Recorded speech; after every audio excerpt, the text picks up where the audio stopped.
Bismillahirrahmanirrahim. Allahu la ilaha illa huwal hayyul qayyum. Alhamdulillah.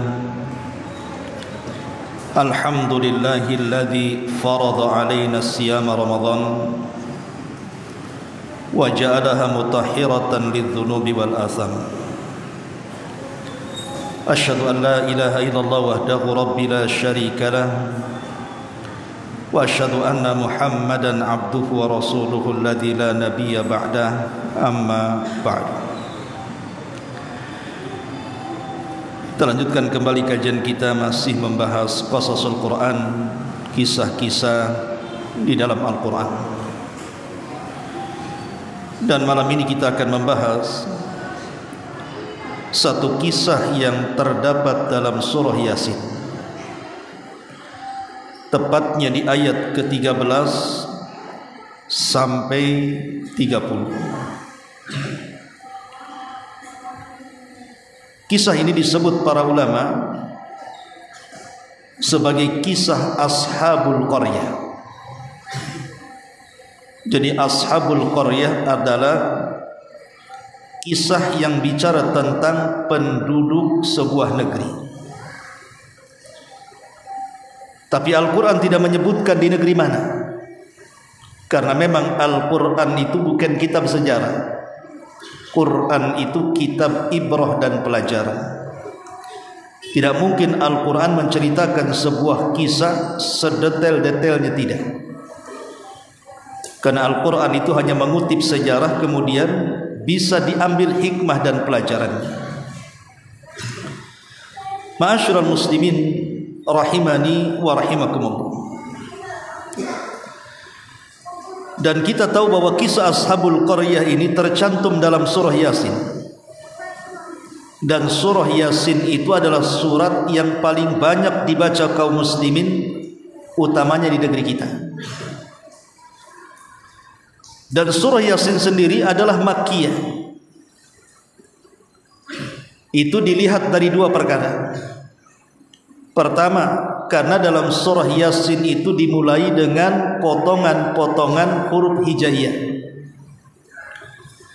Kalau ada dalam Quran ada satu surat yang dimulai dengan potongan-potongan huruf hijaiyah seperti Toha, Yasin, Nun, dan begitu seterusnya, ketahuilah bahwa surat itu adalah Makkiyah, kecuali dua, Al-Baqarah dan Al-Imran. Ini khusus, ini surat Madaniyah. Tapi selain Al-Baqarah dan Al-Imran, setiap surat yang dimulai dengan potongan-potongan huruf hijaiyah, ketahuilah surat itu Makkiyah, turun sebelum hijrah. Yang kedua, kalau ada surat di dalamnya ada kisah-kisah umat terdahulu, kisah-kisah Bani Israel, berarti surat itu menunjukkan Makkiyah. Kenapa demikian? Karena kisah-kisah umat terdahulu diceritakan oleh Allah kepada Nabi SAW itu untuk melipur lara Rasul dari kesedihan yang dihadapi dari dakwah melawan orang-orang kafir Quraisy. Makanya diturunkan kisah-kisah itu supaya tenang hati Nabi. Seolah-olah Allah ingin katakan, bukan engkau saja yang mendapatkan rintangan dan halangan dakwah, umat-umat sebelum engkau dari kalangan para nabi juga kurang lebih saja. Ma'asyiral muslimin yang dimuliakan Allah Azza wa Jalla, itulah yang mendasari kenapa surah Yasin itu Makkiyah. Baik, kita akan mulai bagaimana kisah Ashabul Qaryah ini. Kebanyakan ahli tafsir mengatakan bahwa kisah Ashabul Qaryah ini terjadi di negeri Syam. Tapi ada juga yang lebih mengkhususkan terjadi di sebuah negeri yang disebut dengan Antakiyah. Inilah yang kemudian banyak dikuatkan oleh ulama tafsir, diantaranya Imam Qatadah, Ikrimah, Zuhri, dan yang lainnya, mengatakan bahwa kisah Ashabul Qaryah itu terjadi di sebuah negeri yang disebut dengan Antakiyah. negeri ini penduduknya menyembah berhala. Lah negeri ini karena rusak akidah mereka disebabkan penyembahan berhala, ditambah-tambah pemimpinnya seperti Fir'aun memaksakan rakyatnya untuk menyembah berhala, sehingga rusaklah akidah sebuah negeri. Karena sebuah negeri itu kalau sudah menjalar kesyirikan, tunggu saja kehancurannya. Karena berkah itu turun kepada sebuah negeri ketika mereka beriman dan bertakwa kepada Allah Subhanahu wa taala. Walau anna ahlal qura amanu wattaqau la fatahna alaihim barakatin minas sama'i wal ardh. Kalaulah sebuah penduduk negeri itu beriman dan bertakwa, tentu Allah akan turunkan berkah dari langit dan dari bumi. Tapi ketika sebuah negeri itu mendustakan Allah Subhanahu wa taala, tunggulah kehancurannya. Lah negeri Antokiah ini mendapatkan nikmat dari Allah dengan diutus kepada mereka 3 rasul sekaligus. Bayangkan satu negeri diutus 3 utusan. Awalnya 2 orang diutus ke sebuah negeri Antokiah ini untuk mendakwahkan manusia agar mereka kembali kepada tauhid. Karena Allah Subhanahu wa taala mengatakan, walaqad ba'atsna fi kulli ummatir rasulan an i'budullaha wajtanibut taghut. Dan kami tidak mengutus pada tiap-tiap umat ini seorang rasul kecuali tugas mereka menyerukan kepada umat ini, sembahlah Allah dan jauhi sesembahan selain daripada Allah Subhanahu wa taala. Lah 2 utusan ini berusaha mengembalikan umat Antokiah ke dalam tauhid.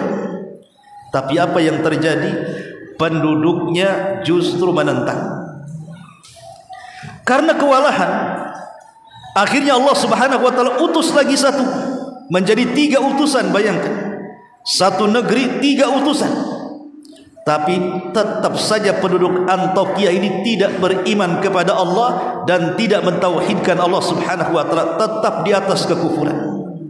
A'anzartahum am lam tunzirhum la yu'minun. Engkau beri peringatan mereka ataupun tidak, mereka tetap tidak beriman. Ada kaum yang seperti itu.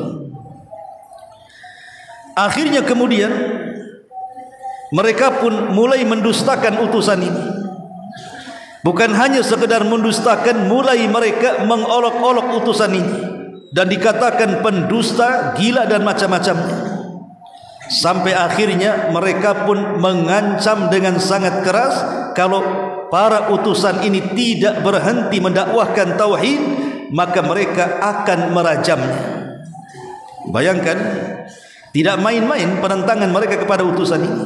Persis seperti yang dialami Nabi SAW ketika berdakwah di tengah-tengah Quraisy, kan? Di mana dakwah Rasul didustakan dan dikatakan, apa tidak ada orang selain kamu, katanya. Kenapa tidak Abu Jahal saja yang jadi nabi, gitu? Kenapa tidak Umayyah saja yang menjadi nabi? Kenapa engkau pula yang jadi nabi? Mulailah mereka mengolok-olok dakwah Rasul. Di antara mereka ada yang mengatakan Rasul gila, Rasul penyamun, Rasul penyihir, Rasul tukang tenun, macam-macam tuduhan kepada Nabi. Sampai akhirnya mereka pun merencanakan pembunuhan kepada Nabi SAW. Akhirnya Rasul hijrah dari Mekah ke Madinah. Itulah yang dialami 3 utusan ini, juga persis seperti yang dialami Nabi SAW. Ketika 3 utusan ini kewalahan, tidak sanggup untuk menghadapi penduduk Antokiah, muncul satu tokoh. Tokoh ini disebut dalam surah Yasin, tidak disebut namanya, hanya disebut waja'a rajulun min aqsal Madinah. Datang seorang laki-laki. Laki-laki ini menurut ahli tafsir namanya Habibun Najjar. Makanya kisah dalam surah Yasin ini disebut kisatu Habibin Najjar, kisahnya Habib Najjar. Habib Najjar ini ada yang mengatakan seorang penjahit, ada yang mengatakan tukang kayu, pokoknya orang miskin, tetapi dia orang soleh. Walaupun dalam kondisi dia sakit, dia tetap kemudian datang dari perbatasan kota masuk ke negeri Antokiah, mengingatkan kepada negeri Antokiah agar menerima dakwah 3 utusan ini. Tapi apa yang terjadi? Justru mereka kemudian menangkap Habibun Najjar, kemudian diletakkan di sebuah lubang, ditanam setengah badan, kemudian dilempari batu sampai mati. Kemudian ruhnya langsung dimasukkan oleh Allah Subhanahu wa taala ke dalam surga. Ketika ruhnya Habibun Najjar di surga, dia mengatakan, duhai kiranya orang-orang Antokiah itu tahu kalau mereka mengikuti 3 utusan itu, maka nasib mereka seperti saya akan dimasukkan ke dalam surga. Tapi orang yang meninggal tidak mungkin hidup lagi. Karena semakin sengit permusuhan orang-orang Antokiah inilah, maka Allah Subhanahu wa taala mengutus Jibril untuk mengadab mereka. Karena mereka sudah mulai mengancam nabinya, bahkan 3 utusan ini dibantai oleh mereka. Bayangkan Allah mengirimkan 3 utusan malah dibunuhnya. Maka kemudian Jibril datang ke negeri Antokia, kemudian berteriak dengan satu teriakan, maka negeri itu langsung hancur lebur, tidak ada yang hidup kecuali mati. Itulah azab Allah Subhanahu wa taala bagi para penentang nabinya. Dari sini kisah ini dimulai. Allah Subhanahu wa taala berfirman dalam surah Yasin ayat ke-13, wadrib lahum masalan ashabal qaryah id ja'ahal mursal. Dan buatlah wahai Muhammad satu permisalan kepada mereka orang-orang musyrik Quraisy itu akan satu penduduk negeri ketika diutus kepada mereka banyak utusan. Siapa utusan ini? Menjadi polemik para ulama tafsir. Ada yang mengatakan mereka 3 nabi. Jadi 3 nabi diutus kepada penduduk Antokiah ini, kemudian 3-3-nya didustakan. Tapi ada yang mengatakan bahwa 3 utusan itu bukan nabi, tetapi mereka adalah Al-Hawariyun, orang-orang pilihan Nabi Isa, murid-murid khususnya Nabi Isa. Oleh Isa diutus untuk berdakwah ke Antokiah, tapi 3 utusan ini pun didustakan oleh penduduknya. Idza arsalna ilaihim itsnain fakadzabuhuma fa'azzazna bisalitsin faqalu inna ilaikum mursal. Ketika kami mengutus kepada mereka 2 utusan, lalu mereka mendustakan 2 utusan itu, kami kuatkan dengan 1 utusan lagi menjadi 3. Kemudian ketiganya mengatakan, sungguh kami adalah orang-orang yang diutus Allah kepada kalian. Ma'asyiral muslimin yang dimuliakan Allah Azza wa Jalla, dari sini kita tahu bahwa sebenarnya penduduk Antokia ini harus bersyukur. Tidak semua negeri diutus oleh Allah Subhanahu wa taala 3 utusan kepada mereka. Karena kalau sebuah negeri makin banyak pendakwah, maka semakin makmur negeri tersebut kan. Tapi rupanya negeri itu justru lagi kufur. Mereka mulai mendustakan Rasul ini. Apa penyimpangan mereka? Mereka mengatakan, qalu ma antum illa basyarum mithluna. Mereka penduduk negeri itu mengatakan, kamu ini hanyalah manusia seperti kami. Kamu ini loh seperti kami. Wa ma anzalar rahmanu min syai'in in antum illa takdzibun. Dan Allah yang Maha Pengasih tidak menurunkan satu apapun, kamu hanyalah pendusta belaka yang datang kepada kami. Inilah penyimpangan pertama. Mereka mendustakan 3 utusan itu dan mengatakan, ma antum illa basyarum mithluna. Engkau ini hanya manusia sama dengan kami. Seolah-olah mereka mengatakan, kalau memang Allah Subhanahu wa taala mengutus utusan kepada kami, kenapa tidak malaikat saja? Kenapa tidak malaikat yang diutus kepada kami? Kenapa engkau pula yang sama dengan kami manusia, makan, minum, berjalan, buang hajat dan begitu seterusnya? Mereka minta malaikat yang diutus. Padahal Allah Subhanahu wa taala mengatakan dalam surah Al-An'am kan, lau ja'alnahu malakan la ja'alnahu rajulan. Ingat, seandainya Allah utus malaikat sekalipun untuk menjadi rasul, tentu malaikat yang diutus itu tidak mungkin dalam bentuk aslinya. Karena kalau malaikat yang diutus dalam bentuk aslinya, siapa yang beriman dengan malaikat? Malaikat itu makhluk yang sangat besar. Sayapnya saja Jibril 600 sayap. Satu sayap terbentang antara sad dan ufuk. Nabi saja ketakutan. Makanya Allah tidak mungkin kalau seandainya mengutus malaikat pun dalam bentuk aslinya kan. Kemudian yang kedua, macam mana malaikat akan ditiru? Malaikat tak makan, kita pula raja makan. Malaikat tak minum, kita pula semua minuman diminum. Malaikat tak kawin, kita pula mau kain 4. Malaikat beribadah terus, kita pula bermaksiat. Macam mana makan ditiru malaikat? Coba bayangkan. Makanya Allah mengatakan, kalau kami memang utus malaikat sebagai utusan, la ja'alnahu rajulan, tetap kami akan buat dia menjelma manusia supaya bisa dilihat. Tapi tidak perlu, karena bagaimanapun itu ujian dari Allah Subhanahu wa taala. Mulai mereka mendustakan utusan itu dan mengatakan, engkau ini manusia seperti kami, ngapain kau berdakwah kemari? Ini yang pertama. Tetapi jawaban para rasul itu bijak sekali. Qalu, mereka mengatakan, Rabbuna ya'lamu anna ilaikum lamursalun. Tuhan kami lebih mengetahui sesungguhnya kami adalah utusan-utusan kepada kalian. Kami tidak perlu meminta pengakuan kalian, karena yang tahu hanya Allah Subhanahu wa taala yang mengutus kami untuk mendakwai kalian.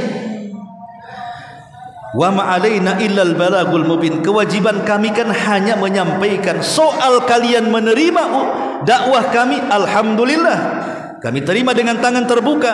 Kalian menolak pun urusan kalian dengan Allah Subhanahu wa taala. Inilah pelajaran bagi seorang dai, bekal bagi seorang dai, bahwa kewajiban seorang dai itu hanya menyampaikan, bukan memaksa orang.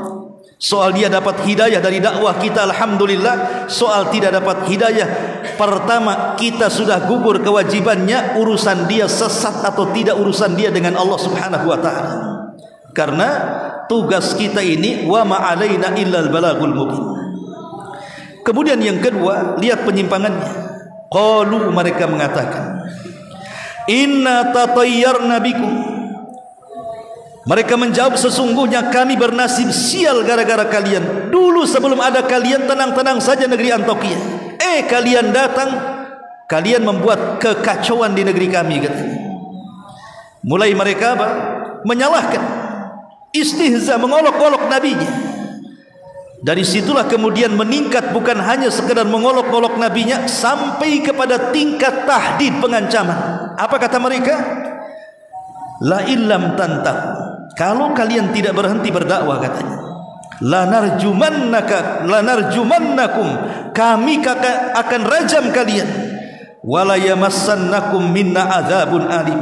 Ingat, kamu pasti kami akan merasakan siksa yang pedih yang kami akan berikan kepada kalian. Mulai mereka mengancam. Inilah tantangan setiap para duat. Kalau antum berdakwah pasti ada 3 perkara tantangannya. Pertama, antum didustakan. Yang kedua, antum diolok-olok. Yang ketiga, antum diancam. 3 perkara ini sebuah kemestian yang harus dihadapi seorang dai. Seandainya umpamanya antum berdakwah di tengah-tengah keluarga yang bukan sunnah, atau yang belum hijrah, yang masih awam, kemudian antum meluruskan akidah mereka, ini tidak benar, ini yang benar, ini tidak sunnah, ini yang sunnah, ini yang menyimpang, ini yang lurus, pasti antum akan mendapatkan 3 perkara ini. Bisa saja antum didustakan. Alah, siapa kamu ini, kata, nenek moyang kami seperti ini, kau datang pula bawa ajaran baru. Atau mungkin mengolok-olok, orang kemarin sore saja, kapan kau di pesantren? Kamu ini kerja di PT, kok selesai keluar dari PT jadi ustad pula kamu? Semenjak kapan kamu ini jadi ustad, dapat sertifikat ustad, katanya? Atau boleh jadi mungkin antum diancam, diusirlah, tidak disapalah, dipotonglah silaturahim, dan begitu seterusnya, kan? Itu tantangan seorang dai. Sebagaimana 3 utusan ini. Lah ketika kemudian 3 utusan ini kewalahan, berusaha mendakwai mereka, tapi mereka malah mendustakan, mengejek, bahkan mengancam, tiba-tiba Allah katakan, wajaa min aqsal madinati rajulun, dan datanglah dari ujung kota seorang laki-laki. Siapa? Habibun Najjar. Habibun Najjar ini orang miskin tapi soleh. Dia mendengar bahwa ada di negeri Antokia 3 utusan, didustakan masyarakatnya, dan dia sudah beriman. Maka dia ingin ikut meyakinkan penduduk Antokia bahwa apa yang didakwahkan 3 utusan itu sebuah kebenaran. Kenapa kalian dustakan? Mulailah Habibun Najjar datang ke Antakya, kemudian mengatakan, ya qaumi tabi'ul mursalin, wahai kaumku tolong ikuti 3 utusan ini. Mereka para rasul yang diutus oleh Allah Subhanahu wa taala, mereka orang-orang saleh layak diikuti. Kemudian Habibun Najjar mengatakan, ittabi'u ma la yas'alukum ajra wa hum muhtadun. Ikuti mereka. Mereka orang-orang yang tidak minta imbalan kepada kalian. Mereka adalah orang-orang yang mendapatkan petunjuk dari Allah Subhanahu wa taala. Kemudian orang-orang mengatakan kepada Habibun Najjar, engkau ini hanya ngomong saja wahai Habibun Najjar. Lalu bagaimana sikapmu dengan 3 utusan itu? Maka Habibun Najjar mengatakan, wa ma liya la a'budu alladhi fatarani wa ilaihi turja'un. Dan tidak ada alasan bagiku, kata Habibun Najjar, untuk tidak mengikuti 3 utusan ini. Karena 3 utusan ini menyerukan agar menyembah Allah yang telah menciptakan aku, dan hanya kepadanya lah kami akan dikembalikan. Ittakhadhu min dunihi aliha iyuridnir rahman bidhurrin la tughni anni syafa'atuhum syai'an wa la yunqidhun. Maka aku akan menyembah Tuhan-Tuhan. Mengapa aku akan menyembah Tuhan-Tuhan kalian jika Allah Subhanahu wa taala yang Maha Pengasih menghendaki bencana terhadap aku? Pasti pertolongan mereka tidak berguna sama sekali. Artinya kalau aku ikut kalian, kata Habibun Najjar, menyembah berhala-berhala kalian, tiba-tiba Allah turunkan azab kepada aku, berhala kalian tidak mungkin menolongku, katanya. Berhala kalian tidak mungkin melindungi aku, dan juga tidak mungkin menyelamatkan aku. Inni idza la fi dhalalam mubin. Kalau aku ikut seperti kalian menyembah berhala, sungguh aku berbuat begitu pasti aku akan berada di atas kesesatan yang nyata. Inni amantu bi rabbikum fasma'un. Sungguh aku telah beriman kepada Tuhanku, maka dengarkanlah pengakuan keimananku. Ketika Habibun Najjar terus membela 3 utusan ini, marahlah penduduk Antakya. Ditangkaplah Habibun Najjar, kemudian dikubur hidup-hidup.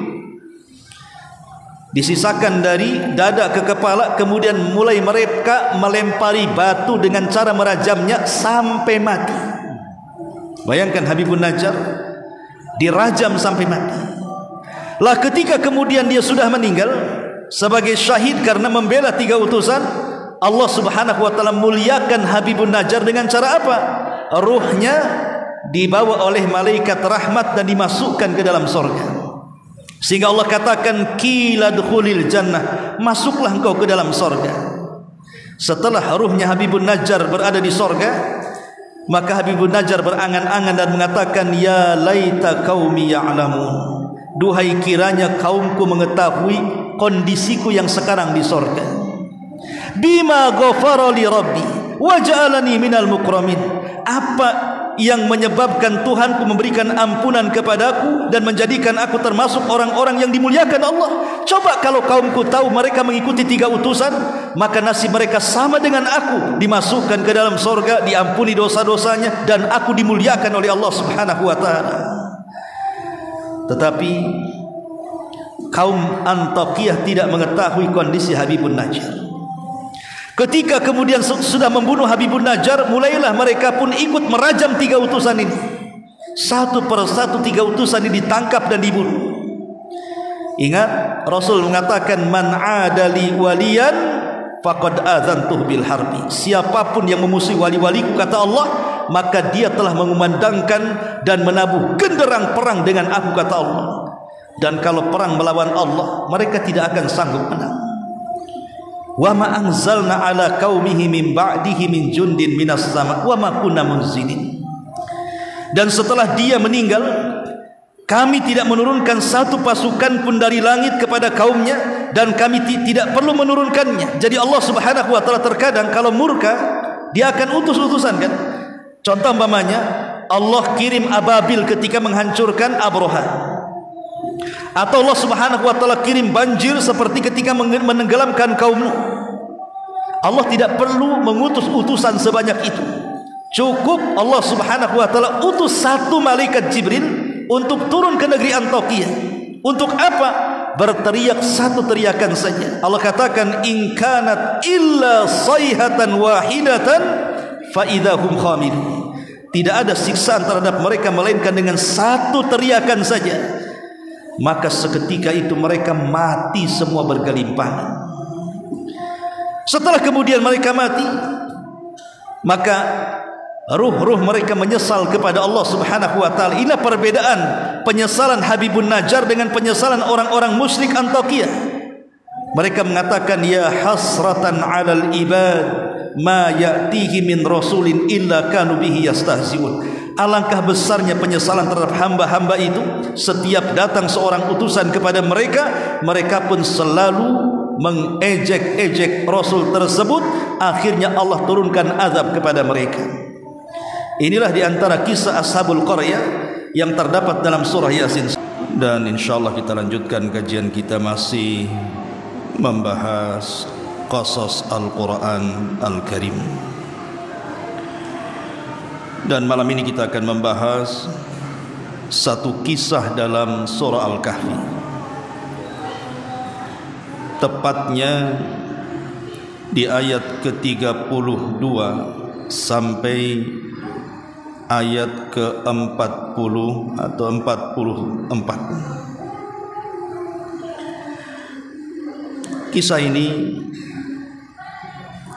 disebutkan oleh para ulama sebagai kisah Ashab Al-Jannataini, kisah pemilik dua kebun. Bagaimana kisah pemilik dua kebun ini? Kenapa dicantumkan di dalam Al-Quranul Karim kisah ini? Dahulu di zaman Bani Israel, ada dua orang yang saling bertetangga. Ada yang mengatakan namanya Baratus dan juga satunya namanya Yahuda. Tapi ada juga yang mengatakan bahwa dua orang ini bersaudara. Versi yang satu mengatakan bahwa dua orang ini berniaga, saling memberikan sahamnya satu dengan yang lainnya. Yang namanya berniaga bersyirikat pasti ada masalah. Makanya Allah mengatakan, wa inna katsiran minal khulata la yabghi ba'duhum ala ba'din. Kebanyakan orang-orang yang bersyirikat dalam sebuah perniagaan umumnya pasti akan saling menzalimi satu dengan yang lainnya, kecuali orang-orang yang dirahmati. Tapi kebanyakan orang yang bersyirikat dalam perniagaan itu umumnya pasti akan ada yang melakukan kezaliman di dalamnya. Makanya banyak orang yang tidak mau bersyirikat dalam usaha, takut banyak masalah. Lah, dua orang ini ketika bersyirikat dalam perniagaan bermasalah di tengah jalan. Akhirnya kemudian sama-sama sahamnya dibagi dua, 50%, 50%. Ada yang mengatakan bahwa semua kekayaan itu sekitar 6.000 dinar. Kalau dibagi dua berarti masing-masing 3.000 dinar. Dan dinar itu lebih besar dibandingkan dirham. Dan itu banyak sekali, karena satu dirham saja 4 gram emas lebih. Akhirnya kemudian salah satu dari orang ini dengan 3.000 dinar itu, yang 1.000 diberikan dua kebun yang sangat luas. Kemudian yang 1.000-nya lagi dibelikan budak-budak untuk mengurus kebun itu, dan yang 1.000-nya lagi digunakan untuk menikah. Sementara kawannya yang bernama Yahuda itu justru seluruh kekayaannya diinfakkan. Jadi ketika melihat kawannya membeli dua kebun, dia pun ikut membeli dua kebun, tetapi bukan untuk dikelola, malah dua kebun itu diinfakkan di jalan Allah. Ketika kawannya membeli budak untuk mengurus kebunnya, dia pun membeli budak, tetapi untuk dimerdekakan budak-budak itu. Ketika yang satunya kemudian digunakan untuk menikah, maka justru kekayaan kawan yang beriman ini malah disedekahkan kepada fuqara wal masakin. Jadi lihat di sini kontrasnya dua manusia ini. Yang satu menanam saham di dunia, yang satu menanam saham di akhirat. Sampai pada waktunya ketika kemudian orang yang menanam saham untuk dunia ini tiba-tiba kebunnya menjadi pesat dan maju, di mana dia letakkan di pinggir-pinggir kebun itu pohon-pohon kurma yang mengelilingi pohon-pohon anggur di dalamnya. Subhanallah, Allah subhanahu wa ta'ala mudahkan perekonomiannya, di mana Allah aliri air ke kebun itu tidak ada hentinya. Jadi dia tidak lelah mengurus kebun. Karena terkadang orang yang punya ladang atau sawah itu pusing dengan air, tapi ini tidak dipusingkan dengan air.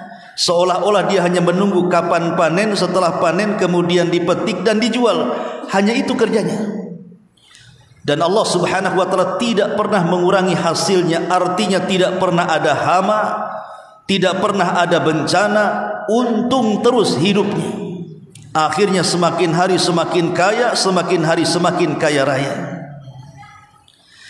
Sementara kawannya yang menginvestasikan seluruh kekayaannya untuk akhiratnya, Allah uji dengan kefakiran.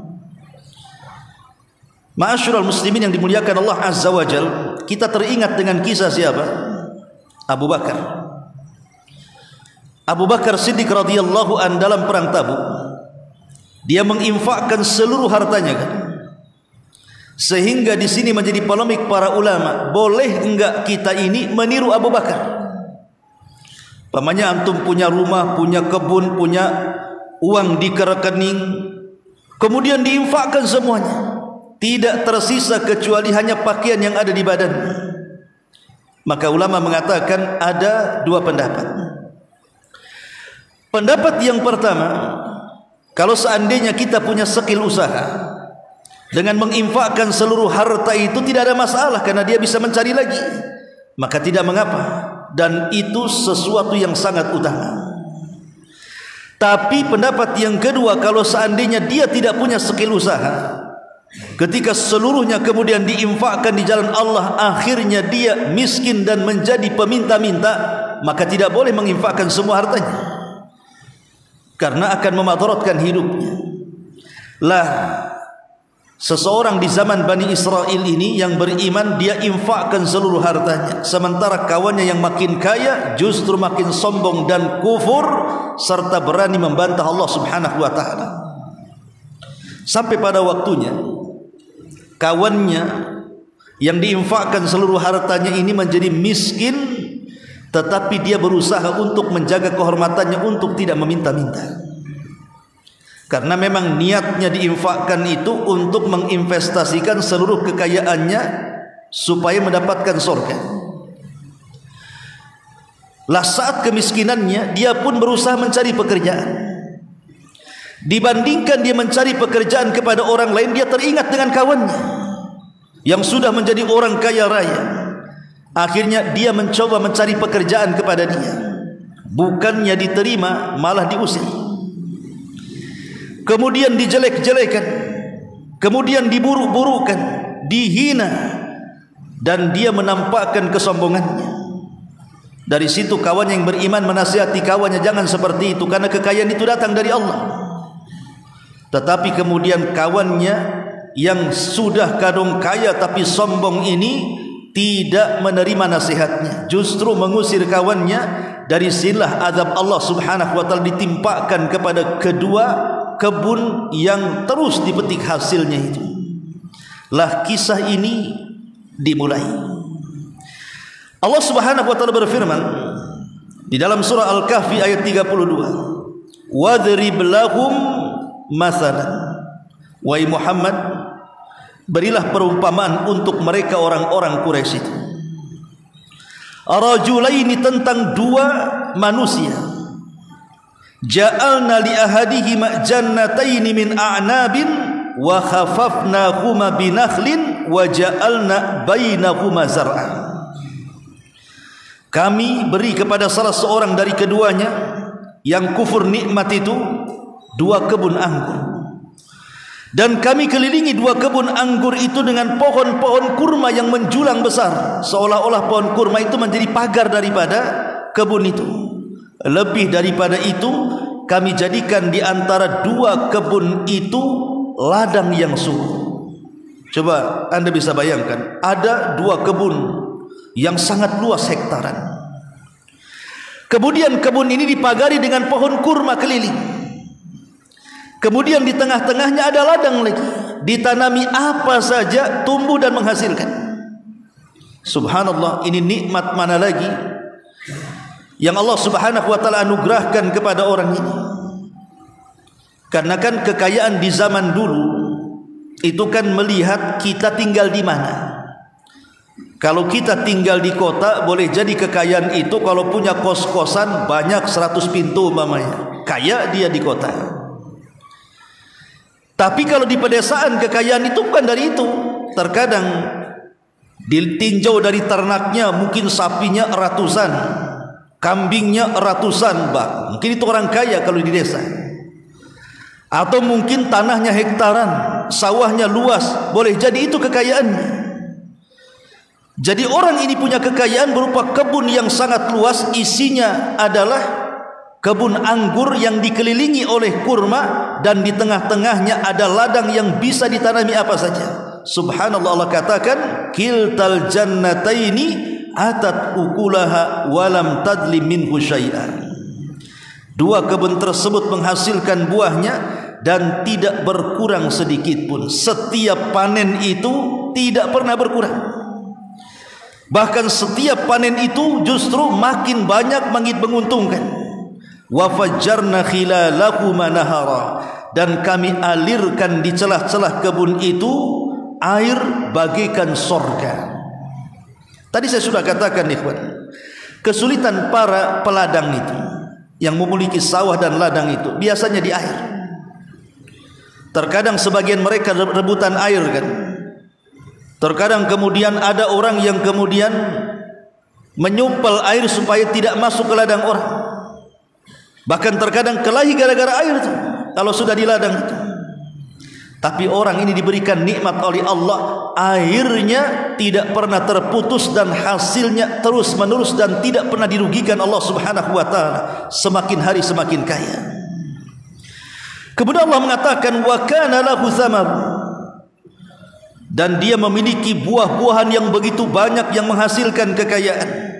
Faqala li sahibihi wa huwa yuhawiru, ketika temannya datang meminta pekerjaan kepada orang ini, dia pun berdialog. Ana aktsaru minka malan wa azzu nahara wa azzu nafara. Lihat, setelah kita berpisah, masing-masing engkau membawa sahammu dan aku pun membawa sahamku, kemudian ku kembangkan kekayaanku. Lihat kekayaanku sekarang. Saya sekarang orang yang paling banyak hartanya dibandingkan kamu, dan orang yang paling kuat dibandingkan diri. Dia sombong dengan kekayaannya. Dia mulai menunjukkan kekayaannya. Dulu waktu kita berserikat, aku tidak pernah mendapatkan kekayaan seperti ini. Tapi setelah kemudian kita berpisah, lihat kekayaanku begitu banyak, sementara engkau miskin. Mulai menghina kawannya. Kemudian Allah katakan wa dakhala jannatahu wa huwa zalimun li nafsi, dan dia pun masuk ke dalam kebunnya dan dia pun menzalimi dirinya sendiri. Kita tahu bahwa zalim itu terbagi menjadi 3. Ada zalim yang diampuni oleh Allah Subhanahu wa taala, dan itu zalim kita kepada Allah. Seperti orang meninggalkan salat, zalim, tapi kalau dia bertobat Allah ampuni. Ada zalim yang tidak akan pernah terampuni selamanya. Itulah zalim yang disebut dengan kesyirikan kepada Allah Subhanahu wa taala, yang sampai kepada taraf syirkul akbar. Tapi ada zalim yang merupakan kezaliman kepada orang lain dan kepada dirinya sendiri, dengan cara menyakiti hati orang. Lah orang ini menyakiti hati kawannya dengan kesombongannya. Kemudian mulai kata-katanya menunjukkan kekufuran. Apa kekufurannya? Dia mengatakan qala ma adhunnu an tabida hadhihi abada. Ini kekufuran pertamanya.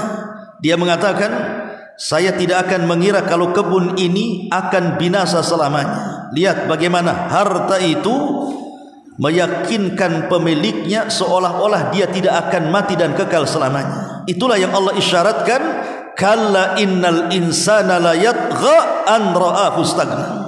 Manusia itu mulai akan jahat apabila kekayaan ditimpakan kepadanya. Jama'a malahu wa addada yahsabu anna malahu akhlada. Ketika dia mulai mengumpul-ngumpulkan harta kemudian menghitung-hitungnya, akhirnya dia pun merasa bahwa harta akan mengekalkannya. Seperti orang ini mengatakan, ma adhunnu an tabida hadhihi abada. Kekayaanku tidak mungkin musnah wahai kawan, kata. Enggak akan hilang. Dia tidak sadar bahwa kekayaan itu titipan Allah Subhanahu wa taala. Allah bisa saja mengambil kekayaan itu sekejap, sebagaimana Allah bisa memberikan kekayaan sekejap kepada manusia. Lihat bagaimana orang-orang yang kaya raya hanya karena Allah kirim bencana alam langsung miskin dan tidak memiliki apa-apa. Begitulah Allah Subhanahu wa taala. Tapi orang ini sombong, menasabkan kekayaan kepada dirinya seolah-olah tidak mungkin lenyap selamanya. Kemudian kekufuran yang kedua, dia mengatakan wa ma adzunnu sa'ah qaimatan, dan aku tidak mengira bahwa kiamat itu akan datang kepadaku. Seolah-olah dia mengatakan aku tidak akan mati dan akan berumur panjang. Dia menolak takdir Allah Subhanahu wa taala. Kemudian dia mengatakan yang ketiga, wala in rudittu ila rabbi la ajidanna khairan minha munqalaba. Sekiranya okelah kiamat itu terjadi, aku akan mati, maka sesungguhnya pasti Allah akan memberikan kehidupanku lebih baik, di mana Allah akan berikan tempat tinggal yang lebih baik dibandingkan kebun-kebunku hari ini. Seolah-olah dia meyakini bahwa ketika Allah memberikan kekayaan itu tanda sayang Allah kepadanya. Salah. Kekayaan itu bukan tanda sayang, sebagaimana kefakiran juga bukan tanda Allah menghinakan. Karena kebanyakan manusia kan begitu. Apabila diberikan kekayaan yang banyak, dia mengatakan Rabbi akraman, Rabbku sedang memuliakan diriku. Tapi ketika dicabut rizkinya, dia pun mengatakan Rabbi ahanan, Rabbku sedang menghinakan diriku. Tidak, kekayaan itu bukan tanda sayang. Kenapa? Karena kekayaan itu bersyarikat antara mukmin dan kafir. Abu Jahal kaya, Abu Bakar kaya, Sulaiman kaya, Namrud juga kaya. Apakah kemudian orang-orang ini dicintai Allah? Tidak, kekayaan itu bukan tanda dicintai Allah Subhanahu wa taala, karena kekayaan itu bersyarikat antara mukmin dan kafir. Bahkan binatang sekalipun tidak ada keutamaan kekayaan itu. Makanya ada istilah malun salih li rajulin salih. Harta itu akan menjadi baik kalau yang pegang orang baik, tapi harta itu akan jadi jahat kalau yang memegang orang jahat. Karena hakikat harta itu at-tajmi' wa tafriq. Kita kumpul, habis banyak kita tinggalkan. Itulah kekayaan.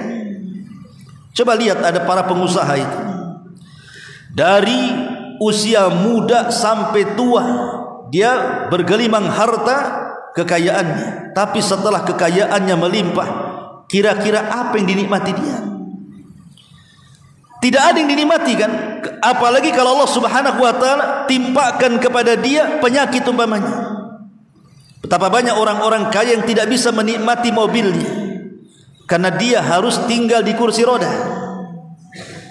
Betapa banyak orang-orang yang tidak kaya itu tidak bisa menikmati makanannya. Padahal kalau seandainya dengan kekayaannya dia borong 100 warung Padang, itu dia bisa tuh. Tapi tidak bisa dimakan. Makan ini kolesterol naik, makan ini darah tinggi naik, makan ini besok mati, tak jadi dimakan. Ma'asyiral muslimin yang dimuliakan Allah Subhanahu wa taala, ingat sekali lagi bahwa kekayaan itu bukan tanda sayang, tapi kekayaan itu adalah ujian dari Allah Subhanahu wa taala. Setelah dia sombong di hadapan kawannya dengan kekayaannya, membanggakan kekayaannya, mulailah kawannya menasihati. Dan harusnya seperti itu, yang namanya kawan itu harus memberikan nasihat. Karena kalau seandainya kemungkaran didiamkan, bisa saja kemudian musibah itu bukan hanya terkena orang zalim saja, orang-orang baik pun terkena imbasnya. Makanya Allah mengatakan wattaqu fitnatan la tusibanna alladzina zalamu minkum khassa. Takutlah akan fitnah kalau terkena itu bukan hanya orang zalim saja yang mati, orang baik pun kena imbasnya masalahnya. Makanya kita tidak boleh membiarkan kemungkaran. Lah disilah kawannya mulai menasihati. Qala lahu sahibuhu, berkatalah kawan yang beriman kepada kawannya yang kufur nikmat ini. Wa huwa yuhawiru, akafarta billadzi khalaq min turabin thumma min nutfatin thumma sawwaka rajulan. Apakah engkau kufur dengan Rabbmu yang telah menciptakan dirimu dari tanah, kemudian dari setetes air mani, kemudian membentuk dirimu menjadi seorang laki-laki yang sempurna dan berhasil? Seolah-olah dia mengatakan, dulu engkau terlahir itu tanpa harta. Tidak ada bayi yang lahir itu ujug-ujug kaya, itu loh, tidak ada ceritanya. Dulu waktu kau bayi, dari mana kekayaan? Kau tidak ada. Setelah kau besar, kemudian Allah berikan kekayaan. Pertanyaannya, siapa yang memberikan kekayaan itu? Allah subhanahu wa ta'ala. Kenapa kau sombong dengan Allah subhanahu wa ta'ala? Kemudian kawannya menasihati lagi, lakinna huwallahu rabbi wa la usyrik bi rabbi ahada. Akan tetapi aku yakin dia Allah adalah Rabbku, dan aku tidak akan menyekutukan dengan Rabbku sedikit pun. Seolah-olah dia mengatakan, tidak ada masalah aku miskin, tapi aku tidak akan menyembah harta. Sekalipun Allah berikan kekayaan, tidak mungkin kekayaan akan menjadi Tuhanku. Tidak seperti kamu, mentang-mentang kau kaya, akhirnya kau diperbudak hartamu. Persis seperti sabda Nabi SAW, ta'isa abdu dinar wa ta'isa abdu dirham. Celaka hamba-hamba dinar dan celaka hamba-hamba dirham. Boleh jadi di zaman sekarang kita tidak akan mendapati orang yang menyembah Lata, Uzza, Manat, Hubal dan yang semacamnya yang terjadi di zaman jahiliyah. Tapi boleh jadi Lata, Uzza, Manat itu sudah berubah menjadi rupiah.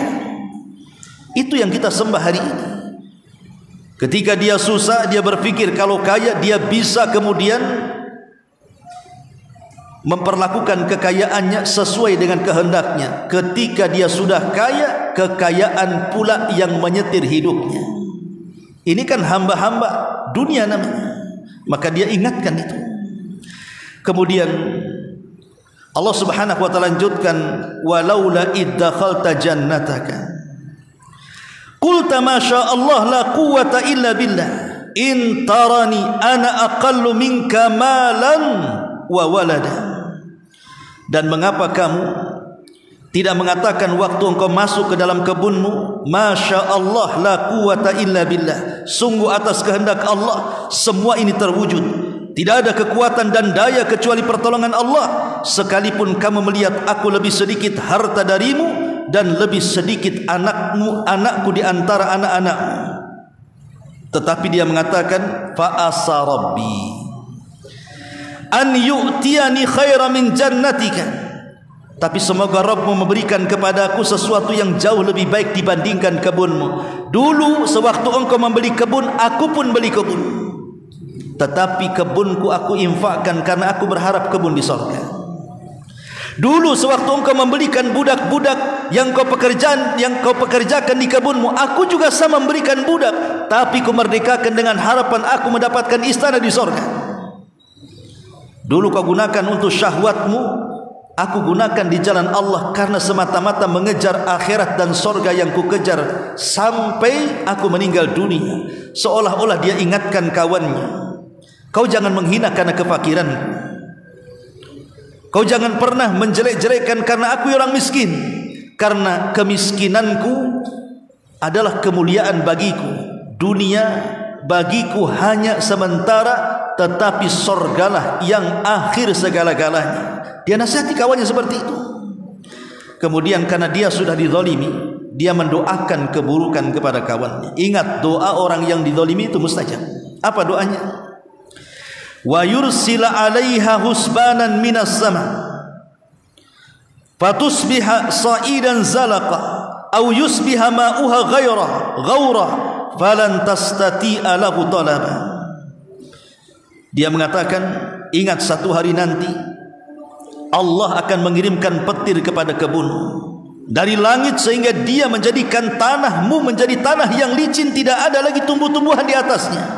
Atau boleh jadi airnya akan surut ke dalam tanah dan engkau tidak mungkin sanggup untuk mencarinya. Doa yang dizalimi ikhwan itu melesat ke langit. Sekalipun orang yang dizalimi itu orang kafir sekalipun, Allah pasti menolongnya. Bukan karena kekafirannya, tetapi Allah tidak suka dengan kezaliman dan Allah suka dengan keadilan. Itu masalahnya. Apalagi yang dizalimi ini orang yang beriman. Lah ketika dia mendoakan doa buruk seperti itu, apa yang terjadi? Betul-betul Allah kirim bencana kepada kebunnya. Terbakar kebunnya sampai jatuh ke para-parapnya. Tidak ada satupun pohon kurma, pohon anggur dan ladangnya yang hidup, yang bisa dipetik kembali. Sehingga Allah katakan, wa uhita bi thamarihi, dan harta kekayaannya dibinasakan oleh Allah Subhanahu wa taala. Fa asbaha yuqallibu kaffaihi ala ma anfaqa fiha, maka dia membolak-balikan dua telapak tangannya, tanda menyesal atas apa yang telah dia belanjakan. Wahia khawiyatun ala urushiha, sedangkan pohon-pohon anggur itu roboh sampai kepada penyanggah-penyanggahnya. Wa yaqul, dan dia pun menyesal dan mengatakan, ya laitani lam usyrik bi rabbi ahada, duhai kiranya aku tidak menyekutukan Rabbku dengan siapapun. Lalu apa kesyirikan yang dilakukan orang ini sehingga dia mengatakan aku tidak akan menyekutukan Allah? Kesyirikan yang ia lakukan karena dia terlampau menyembah hartanya sehingga dia sombong, dengan kesombongan itu dia hina saudaranya. Itulah kesyirikan, kufur nikmat. Kemudian Allah katakan, walam takun lahu fi'atun yansuruna min dunillah wa ma kana muntasira hunalikal wilayatu lillahi al-haq wa huwa khairu thawaban wa khairu uqba. Tidak ada sekelompok orang pun yang sanggup menolongnya, dan dia bukan termasuk orang-orang yang bisa menolong dirinya sendiri. Di sanalah pertolongan itu hanya milik Allah yang hak. Allah Subhanahu wa taala lebih baik pahalanya dan lebih baik balasannya. Di sini ada pelajaran. Pelajarannya adalah kalau kita diberikan nikmat oleh Allah Subhanahu wa taala, maka ada doa yang diajarkan dalam ayat ini supaya nikmat itu tidak terkena hasad orang, supaya nikmat itu tidak terkena penyakit ain, sihir orang, supaya nikmat itu tetap bertambah dan berkah. Apa doa yang diajarkan dalam ayat ini? Masya Allahu la quwata illa billah. Ucapkan seperti itu. Kalau kita baru beli mobil, baru beli motor, baru bangun rumah, punya anak cantik, punya anak cerdas, pokoknya diberikan nikmat, jangan lupa kita katakan Masya Allahu la quwata illa billah. Ulama mengatakan bahwa kalimat ini bisa menolak hasad. Kalimat ini bisa menolak hasad, karena hasad itu ibarat kita melawan setan. Kita tidak tahu yang mana satu yang hasad kepada kita. Dan hasad ini sampai kepada taraf dia mampu menyihir kita. Dengan apa?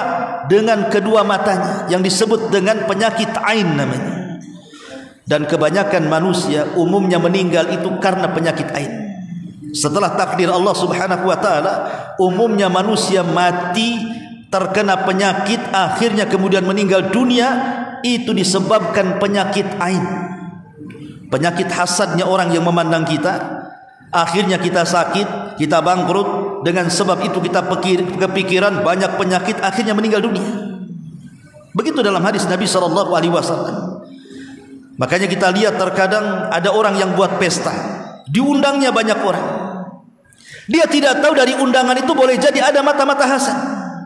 Setelah kemudian undangan bubar, yang ketika mereka berkumpul, ya boleh dikata bercanda sana, ketawa sini. Setelah bubar malah bertengkar sesama orang yang di rumah itu.